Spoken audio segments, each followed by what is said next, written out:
My name is Terri Chaplin, and I am a master grief coach, and I'm super excited to share this conversation with Pearl today. Hey, everybody. Welcome back to another episode of Conversations with Pearl. And I'm really excited to share my amazing guest I have today. She's been a guide and light for me through my journey over the past year and a half since the loss of our son, Matthew. And so I'm excited to have Terri Chaplin join us today. She currently resides right here in Tampa, the sunny, beautiful area of Tampa, where I'm not too far where I'm at. And she lives with her husband, Dell, her stepson, Sean, and their beautiful dog, Cairo. Her journey in life has led her to become a dedicated master grief coach, and it's a path she's deeply passionate about. While she absolutely adores cooking up delicious meals, helping women feel great in their bodies, and spending time with her family, her true calling is helping people navigate the complex and often overwhelming world of grief. Terri firmly believes that grief isn't something we should go through alone, which I so agree. It's a universal human experience, and she is on a mission to educate the world about the effects of grief and to foster a community of understanding and compassion. Terri, thank you so much for joining us today. Thank you for having me. Yes. And, it's interesting that, that the way our lives all intertwine, and we never thought that you and I would be together having a conversation like this after losing our children. And, I'm very blessed that you kind of guide me from afar on Facebook and social media, and reached out to me and have helped me. And I'm happy that we're able to come together and have, sort of like normalize the process of grief, because like you and I were talking before we came on, people make these comments and expectations of how we should or shouldn't be grieving. And so I'm excited to delve into this. So tell us a little bit of your story and what brought you to be a master grief. Share your son with us, if you will.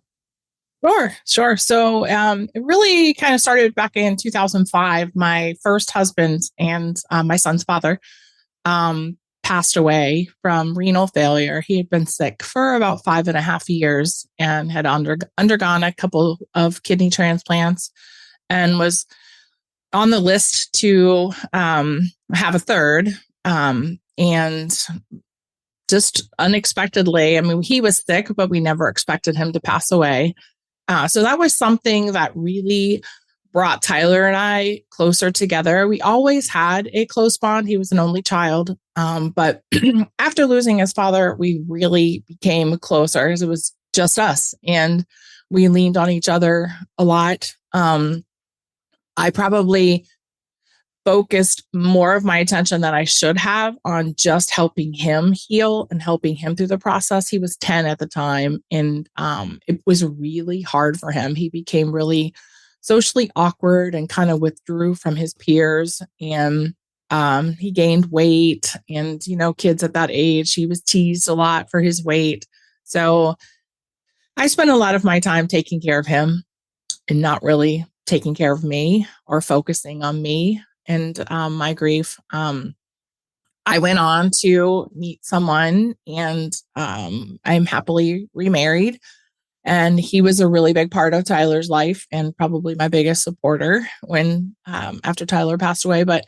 And Tyler graduated from high school in June of 2012.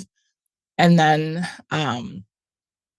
it was a normal Saturday. My husband and I went ziplining with some friends, and we were living in Southern Maryland at the time. And I chatted with Tyler via text throughout the day. He was home registering for college classes. He was going to go to the local community college. So he was home registering for his college classes. And we got home about 8:30 that night, and I thought it was weird that his car wasn't there because he hadn't mentioned going anywhere. And he was a really regimented child. He didn't hang out with friends after his father passed away. He spent time volunteering at our local sheriff's office and working on a history project with them, spent time with his grandmother, at his job, bussing tables, or at home. So it was weird. So I texted him just to say, hey, where are you? And it got no response. So I called him and it went straight to voicemail. And I remember thinking okay, that's not my kid. I know other parents who were like, okay, that would be normal for my child, but not mine. Mine didn't go anywhere that I didn't know about. So, um, my husband and I went to bed. We kind of talked about it and we thought, oh, he must be out doing a ride along with the sheriff's department and just forgot to tell us because he did that often. And we went to bed and I just couldn't go to sleep. It was just, and I was like, still like, I kept calling his phone and it was so weird. And probably about 11 o'clock, I heard a knock on the door and I wasn't asleep yet. My husband was sound asleep. I was not asleep yet. Heard a knock on the door. And my instincts and immediately was like, I was mad because I thought, okay, my husband must have inadvertently locked the door between the garage and the house and Tyler can't get in. So he's at the front door knocking. And the knock became like incessant and harder. So, and the doorbell was ringing. So I was really mad then. I'm like, he's like really trying, pressing his luck here. And so I threw on some clothes and ran downstairs. But when I opened the door, it was like surreal. I looked and his car was not on the curb where it's always parked. And there was a man. I hadn't even noticed this man at first. There's a police officer standing in front of me and one walking up the driveway. So I was like, okay, they must be dropping him off. My mind's just like still. And then this man says, excuse me, are you home by yourself? And I looked and it's a man in a suit and a bow tie and it just nothing was registering. And he said, do you mind if we come inside? And I was like, no, okay. And he said, are you by yourself? And I said, well, my husband is here. And he's like, can you get him? And I'm like, what is going on? Like, why are you here? And he just kept saying, get your husband. And I was yelling for my husband because I'm in demanding, like, tell me why you're here. And one of them went upstairs and got my husband out of bed. And then that's when they told us that Tyler had been involved in an automobile accident and he did not make it. He was killed instantly. And I just remember it's taken me some years actually to remember the feelings and it's surreal. And I had suffered a pretty traumatic loss in losing my husband, but nothing could have prepared me for losing my child. Like nothing. I tell people all the time, like, not to take anything away from any grief, because grief is hard, regardless of the loss, the major life change. Grief in itself is hard, but I believe, that it's there's no greater loss than that of a child. If there's something unique about it, and so for me, it forever changed me, and something like almost immediately in me was like, I was never a believer in anything like religious or spiritual, but there was something in me that kept saying, like, you have to know more. There's more that you have to learn. And I kept telling my husband, I said, I don't know what this is, but I feel like there's something I need to know. There has to be something greater. There's got to be something to make this easier for me because I can't deal with it. And I kept saying, I wish I could just fast forward a year. I could just want to, like, I don't know what to do with this all consuming feeling.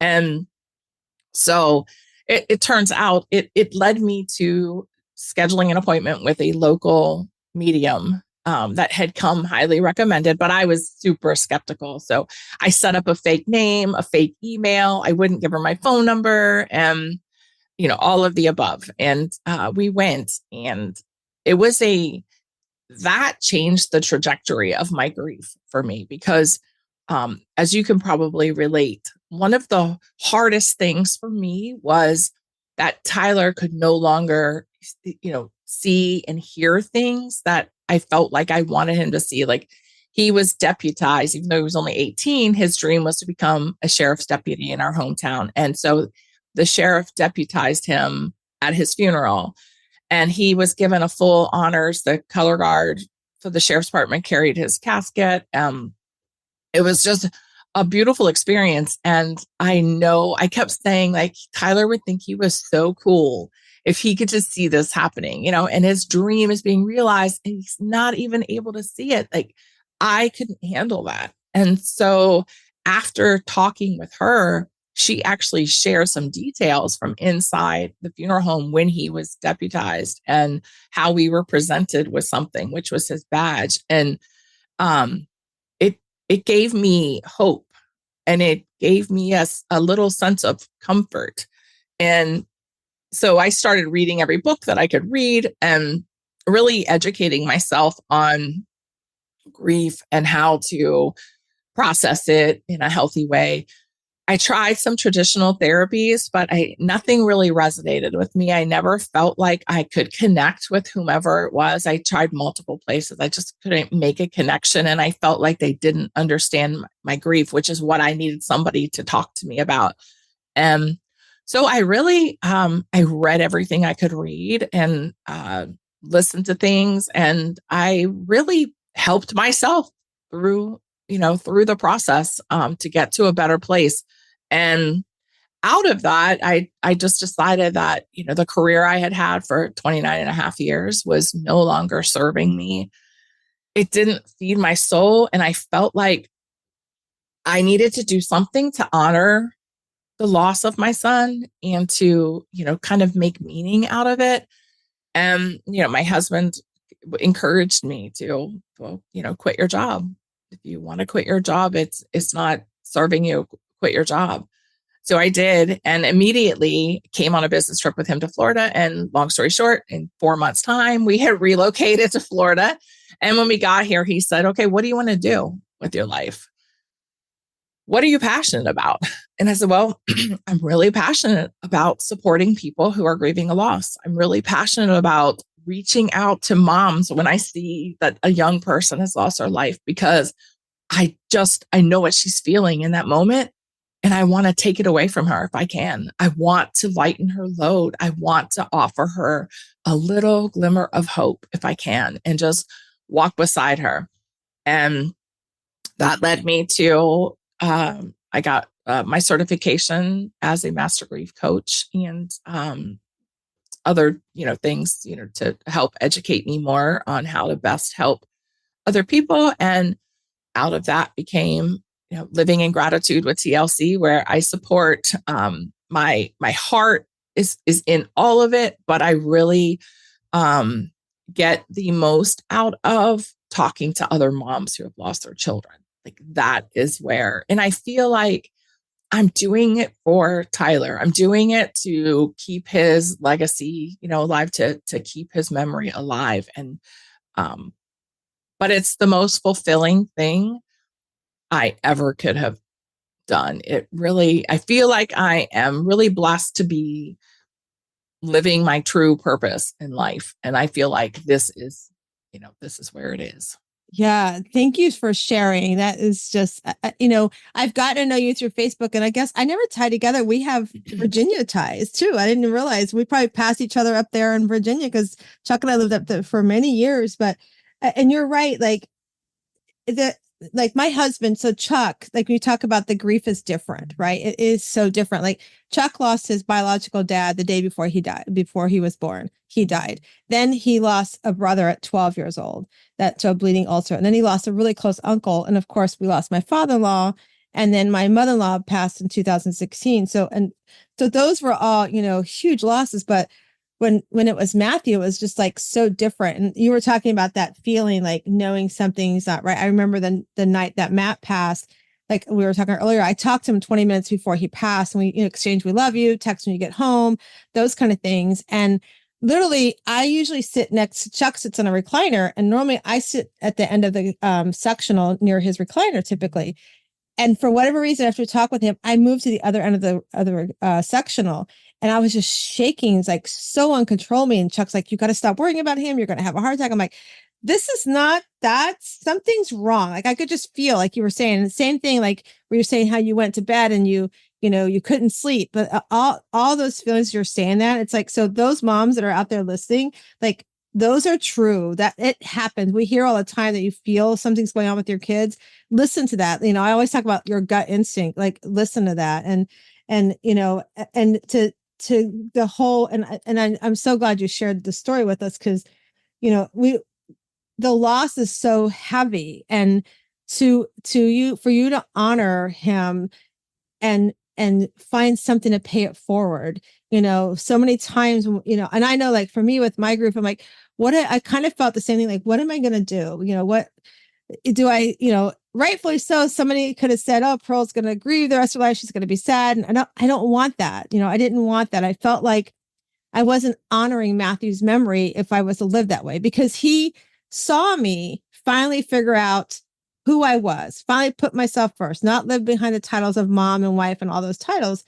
And I felt like, and literally the night before he passed, we were throwing water bottles in the garage together. And he's like, Mom, I'm so glad you're like showing up in this fun way now. He's like, I'm so glad you've been doing this for a few years. And when you said about, the journey you went through and then the move here and then finding, that this is your calling. I sat here when you talked about you wanted to be there for other moms, to walk beside them or help, take some of that pain, for them. It reminded me of his best friend's mom who sat with me. Like, she literally came over. I mean, his elementary school nurse came over, which she was amazing because she had lost her son a little older to, I believe it was cancer. So she reached out to me right away and she came over. But when Kim came and I called her and I had to go pick up his belongings.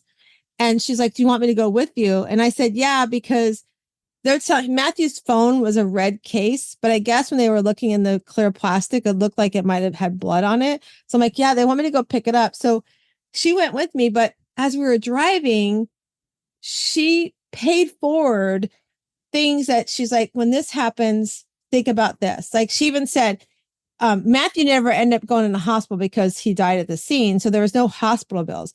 Her son, unfortunately, had taken his life. So he was he had been in the hospital for a little bit. So she said, if any hospital bills come forward, he's over 18. You're not responsible for those. I was like, wow, things like that I would never thought of. So having somebody like you to help parents, moms, those that are grieving, to say, let me pay forward some of the feelings you're going to feel. Like what you said about fast forwarding the year, I was like, oh my God, I remember saying that to my husband. Can I just fast forward this first year? Because I don't, when I think it was, I want to avoid the reality that it's true. And maybe next year he'll be here or something, that was my thinking.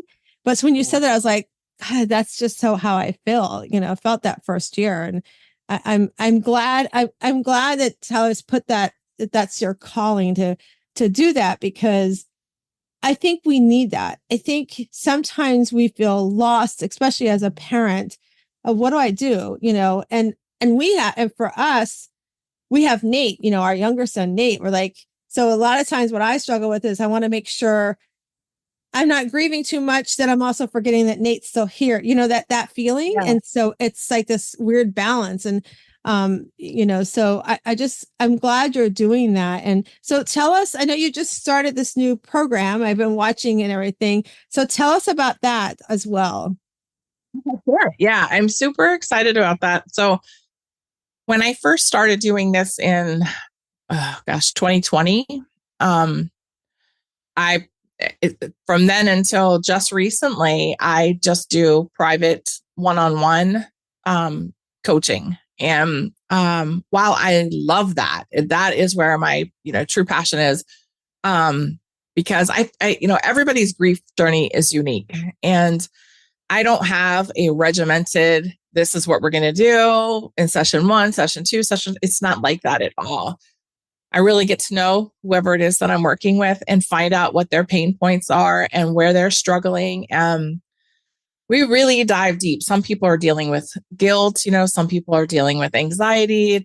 There's a lot of different things, emotional and physical side effects of grief. So, but in doing so, I started realizing that I'm only me. I'm one person.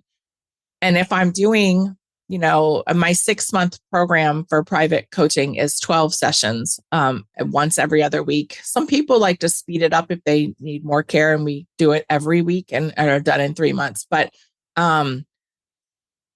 it takes a lot of my time. So I can't help everyone and my desire to really more like I want to educate the world. We touch briefly on all the misconceptions surrounding grief. Like people just don't know about grief. They just don't know about it. It's just an ignorance overall. And because of that, there's so much judgment placed on us as grievers. And it doesn't afford us the grace and the space to really grieve the way that we need to and to feel comfortable sharing with other people. So because of that, grief ends up being extremely isolating for some people. We feel like we have to wear this mask and we can't show, be honest about what we're feeling. So many things that, just the private coaching alone wasn't affording me the opportunity to do. So I brainstormed a lot. And what I came up with was I have a new community. It's called Healing Hearts Community. And it's part of my private grief coaching. And then I also developed a new group program that would meet once a week for 6 months and more as a group. And along with that, I created a workbook called Grief to Growth, which is going to be exclusive to my coaching clients for both my private and my group coaching. And with the group coaching, we really are, because we're in a group setting, I don't have the ability to really dive into each individual person's struggles. So we cover a wide array of, and it's 24 modules in that. It's every single week for an hour. We cover everything about what grief is, how grief affects us physically and emotionally, different coping mechanisms we do. It's very interactive. The workbook has a lot of activity space in it that we work through together during the coaching program. So doing that just allows me to be able to serve more people on a greater scale. And then I also went through and recorded the 24 modules. And I offer that as a self-paced online course for a very nominal fee. If you are more comfortable with that, or, private coaching just isn't in your budget, you can sit in the comfort of your home and work through the process. And you do have the option of getting the workbook to work through with that also. But it comes with I have a lot of things that, because I feel like everybody needs some support, whether they can, if it's a financial option or not. So I do a lot of workbooks that I create for my coaching clients that I just share with people and give to people. And that's all available with that, the online course too. And then along with my private and the group coaching comes access to the membership in the Healing Hearts community. So it's kind of like a Facebook group, but not on social media. It's outside of social media in Thinkific. And so it's a community, looks very similar to that. You can, when you join my private coaching or the group coaching, you are automatically have lifetime access to that. You can create a profile. You can post in there. You can chat, with the other people that are in there. You can ask questions. I'll do engaging posts in there and just to get conversation going.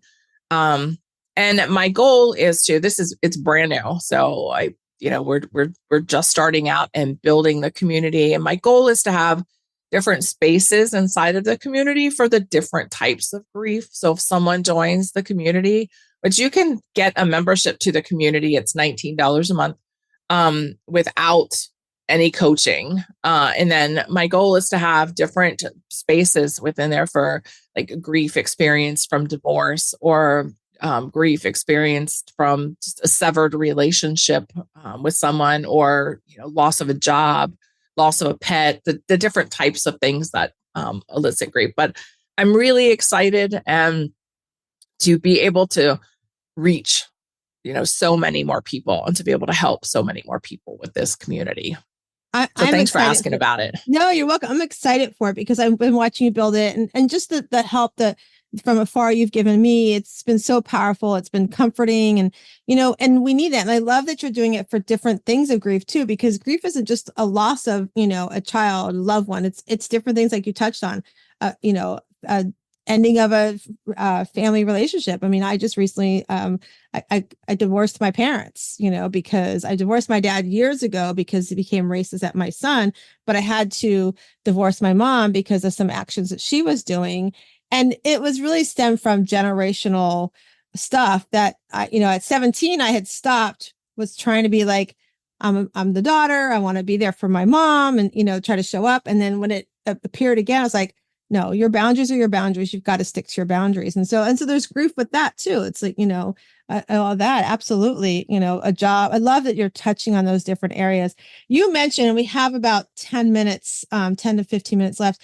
You mentioned about the misconceptions about grief. And I want to touch about that because one of the things that I know when Matthew passed, I was taken aback by things people would say, right? Like, I remember probably about around Matt's 1-year anniversary, somebody's like, aren't you over it yet? Am I going, over what? Like, explain that to me. I was like, and it kind of reminded me, my husband laughed because like when we adopted Matthew, my mom and I were at a mall and this lady had walked up and said, oh, you must be married to a really good looking Black man. And my response was like, nope, because my husband's white, as white can be, right? I'm like, nope.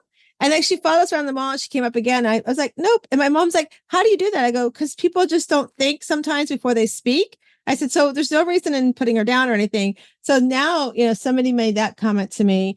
And then, like even with the divorcing of my mom. So it was like, how can you do that? It's your parents. And I looked at them and I said, let's put it in a different way.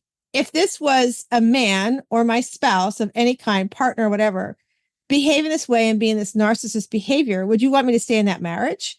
So I was like, can we look at it a different way? And so, I had a friend who had said too, that she had somebody's like, aren't you past it yet? I was like, there's no passing or like, in our grief support group that we do once a month, somebody shared how, the comment, well, he's in a better place. Well, what's better than being next to me? So those misconceptions. Yeah. And then I had friends, and I still know I have some friends to this day who don't reach out to me because I know they don't know what to say. And when I have a friend walk up to me and say, Pearl, I just don't know what to say, I go, that's the best thing you can say to me. It's just, you don't know what to say. That just makes me feel good. You're thinking of me. And that's all I need. That's all I need. So one of the things that we, like within hours of Matthew passing and family starting to come in, the three of us, Chuck, Nate, and myself, we committed to each other that we weren't going to hide our emotions. And if we cried, just let it out because it's memories, right, that are coming. They're beautiful. And so when our family was arriving, we told them the same thing. We're like, don't not talk about him, and don't cry in front of us because you're afraid for our feelings. Yeah. We need that and that's for me for comforting. So Terry, can you touch on some of that for us? Sure. Yeah. And that's part of when I say like educating the world about grief, that's exactly, what I mean, because people tend to shy away from us, and it's because they don't know what to say. And for me, I want other people to know, like, you don't have to shy away from us. We don't. I said this myself to a friend, and then I had my client, Julie, just recently say to me, her best friend forever, she reached out to her and said, I don't have the plague. Like, I lost my son. I don't have the plague. And then it's like awkward silence. But it's because they just don't know what to say. So I encourage people, like, reach out to someone if you know they're grieving a loss. And all you have to do is just say, I'm thinking about you. You don't have to ask a question. You don't have to have some profound thing to say. Just say, I'm thinking about you. Or send them flowers, send them a card, take them a meal, whatever it is. And I say too, don't ask, what can I do for you? Because most of the time, we're not going to tell them what they can do for us. So if you want to do something for someone that's grieving, take the initiative and just do something for them. But as far as the misconceptions go, there is no time frame for grief. There is no time limit on grief. We always carry our grief with us. It's always there. We just find a way to experience joy and allow that joy to coexist alongside our grief, but it doesn't leave us. And I've heard people say, well, I don't want to mention their name or I don't want to talk about them because I'm afraid that I'm going to make them sad. And for me, I always tell people like, let me let you in on a little secret. I am sad at the loss of my son. There's nothing that you can say that's going to make me sad. It is sad, but what makes me happy is to hear people tell stories of him. For me to be able to share stories or just be in a family setting and we're talking about last Christmas or whatever, I'd be like, oh my gosh, I remember the Christmas when Tyler's dad was in the hospital and I came home and he had put the artificial tree together and none of the limbs were in the right place. It was the biggest Charlie Brown tree ever. And then you get awkward silence from people around the room. It's like, no, this makes me happy. It brings me joy. It's what I need. We don't want you to not talk about them. Like we want to talk about them. So, and just be careful in judging the path of another person's grief because, and you as the griever, don't compare your grief to that of someone else because I've had many clients who are feeling like they're not doing something right or they're not normal because Susie, was over her loss and in a new relationship in 6 months time. Like, but what works for one person doesn't work for the other. And you can't ask us to, get over it. There's no getting over it. We have a process that we have to work through. If we just try to get over it because that's what society expects of us, we won't process it. We'll end up with anxiety and it, will rear its ugly head in so many other ways. So I just say don't grieve, or don't judge the grief journey of another person and don't compare your grief to that of someone else. It's very unique. Take your time and you work your process the way that works best for you. Yeah, I'm glad you said that because I remember the first time I went to the grief group that I'm in now, there was a lady there and I think it was like almost, I want to say 10 to 15 years ago that she lost, I believe it was a child and then a grandchild. I can't remember the story, but she was very she was crying, of course, and sharing the story. And she was like, this is why I don't like to come to these things because it makes me cry. And I looked across the table at her and I said, can I thank you for being here? Can I thank you for showing me that even so many years from now, those feelings are going to come up and they're okay. I'm glad you're trusting us with those feelings. One, and two, you're reassuring me that it's not going to ever go away. The waves are going to come and to let them come, I was in the grocery store getting something at the deli one time and I was standing there and I remember getting a sub or something with Matthew one time and I just must have had tears coming down my eyes and the young man's like, are you okay? Like, do you need, I'm like, oh no, I'm fine. I'm just having a moment. Right. I just said, I'm just having a moment. Right. So, and then when we went on our cruise for Thanksgiving, it was our first family vacation since Matt passed. Like, we have not gone anywhere as a family without him. And I remember Thanksgiving morning waking up and I was like, gosh, this is really heavy. Nate got engaged the night before. And I remember just sitting there, like, it was really overwhelming. And then I tried to go to breakfast with everybody. I had my sunglasses on and I just couldn't sit there. So I'm like, I have to get up and I need to go and sit, so I went over by a table by the water or something. And I was just watching the water and had a day at sea. And I just remember, and then I kind of like, I was like, everybody's like ignoring it. Like, just like ignoring, that I'm going through this. It kind of pissed me off. It's like, I was like, don't you see, and then I said, and then later I'm like, why did I do that? But I think I said something about, hey, sorry if I made you feel uncomfortable. I was just having a moment missing Matthew, but no acknowledgement of it whatsoever. That kind of got me frustrated too. But I'm glad you shared that. I'm glad you shared like everybody's journey is so different and don't judge how one person should do versus the other one because we don't know. I mean, like you said, there's a day before, I can remember everything about the night before Matthew passed to everything since then, and I get up every day, I was telling somebody, they said, so how has the journey been? And I said, the first year was like that, like we were talking about, can I fast forward the year? Like that first year was a shock, like truly the shock. I would still go like, oh, he's going to walk in the door. And then I go, oh, wait, he's not going to walk. I had those feelings that first year. And then the second year, it's been, more of the accepting that, okay, he's not going to come in the door. This is our path. This is our journey. And like you, what am I going to do with it? Right. And so that's, and so I'm, I know you're a few years ahead of me. So, but I look to people like you, and then like Lisa Nickel, who sat with us when Matt to do all the planning and everything for Matt Services, to have that support is so powerful. So if you are listening and any of this resonates with you, we're going to put in the show notes how to reach out to Terry and how to, talk to her, or if you want to message me, but to get that support, because it's really, really important when you're ready to have the support, right? Because we can't rush you to say, well, there's no timeline. I think we have to remember that too, for everybody that's listening, is there's no timeline. And society, like we said, may want you to have a timeline, but it's your timeline. Yeah. And it's important to have a safe space where you can talk about it. So I always encourage people to, if you have that special friend or that special family member, lean on them and let them know how they can best support you. It's our duty to let other people know how they can best support us, because otherwise grief is really isolating and people will shy away because they don't know what to say. So we have to let them know, what we need. And if you don't have that person, then reach out to someone like myself or Pearl, someone who can support you through the process, because we need that.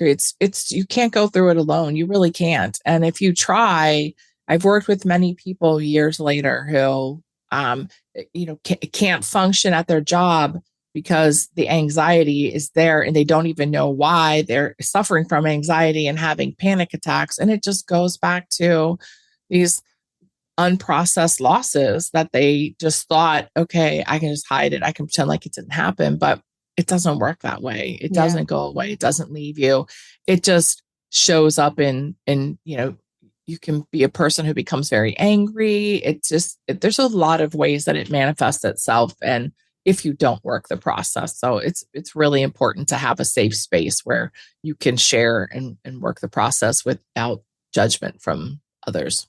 Yeah, that's so true. So speaking of which, let everybody know that's listening and watching what's the best way for them to reach out to you? Well, I am on social media. On Facebook, it's Terri Lynn Chaplin, Chaplin.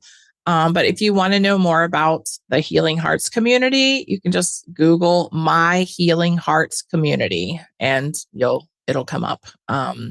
My business is actually called Living in Gratitude with TLC. I have a website that has all the information too, but just to see, more in depth, all of the different things that are available in the community, searching My Healing Hearts community is probably the best way to do. But I'm on social media.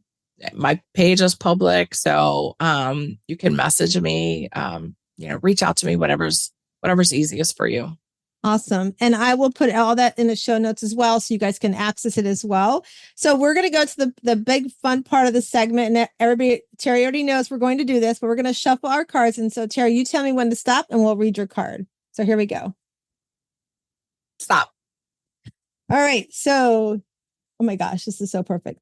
How can I find peace today is what your card says. How can you find peace today? My biggest suggestion in finding peace today would be to quiet your mind, sit in a quiet space, focus on just your surroundings, breathe in and breathe out, and think about the things that you have to be grateful for. If you're not in a space like that, go outside and take a quiet walk and just audit your environment, look around, and take a moment to look at the flowers or a bird flying by or something that you can feel grateful for. Anytime I can feel grateful for what I have or what's around me is a moment where I can find peace. I love that. Quiet your mind. It's one of the things I love about meditation, and in the afternoon, that's part of, we talk about self-care here often is, that's so important for your self-care. And even in the afternoon, just taking like a 5-minute break, just to be like, step away from your computer, from your phones, just take some time to sort of reconnect with your brain, and your breathing is so, so important. Terri, thank you so much for being on here. Thank you for all that you've done and, reaching out to me. I can't wait to see the community grow, and all the things you're doing is just going to be so empowering to all those that are out there that unfortunately will walk this journey as we are as well. And those that have passed, that they will hear your story and reach out to you as well. So thank you so much for joining us today. Pleasure. Thanks so much for having me. You're welcome. All right. So as we close out the show, I'm going to remind you guys again that we're born into this oyster, and it's a rough on the outside, but as you work on the inside and you do take time for yourself and just reach out to somebody that can help you on your self-care, you will find your inner pearl of greatness. And I hope today you were inspired to go find your inner pearl of greatness. Hello, sunshine. Good to see